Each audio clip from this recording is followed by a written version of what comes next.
msaada sioni. Mtoto wa baba, mtoto wa baba, mtoto wa baba. Kitu gani kimekuleta hapa? Mimi ni mzee wa taka mtaa wote. Vipi, taka zako naziwekaga wapi? Hapo pembeni mwa nyumba kwenye dustbin. Nenda ukatoe pale. Basi sawa. Mtoto wa baba, njia yangu imefungwa.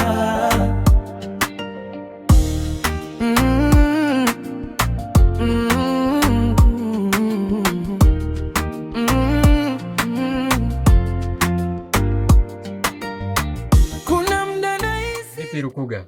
Safi kwema? Kwema. Rukuga, mgonjwa anaendeleaje? Sema kweli, hali ya mgonjwa bado sio nzuri. Nimeenda kwao kwa kina Magical, nikajaribu kumpa mgonjwa huduma ya kwanza, ila bado hali yake bado ni sio nzuri.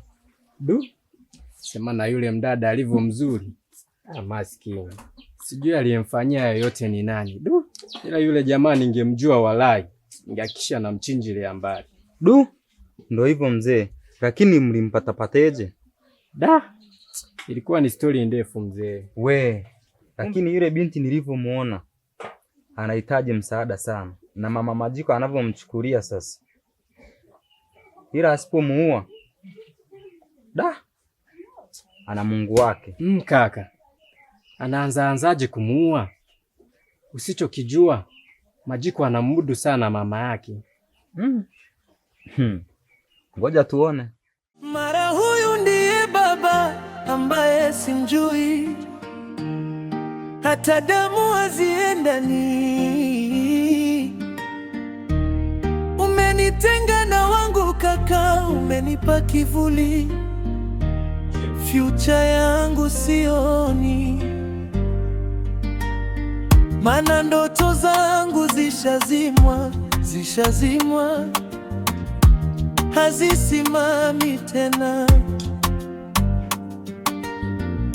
Leo afadhali ya jana, heri hili nitapona. Mtoto wa baba, naumizwa. Mtoto wa baba. Samani, kuna kitu nitaka nikuulize. Sawa, naamini kwamba umepoteza kumbukumbu. Lakini kweli, hata jina lako ulikumbuki? Ndiyo, sikumbuki chochote. Kwani we ni nani na hapa ni wapi? Usijali kuhusiana na hapa. Hapa upo mikono salama. Nipo salama kivipi na nilivyomwona mama yako? Usiwaze.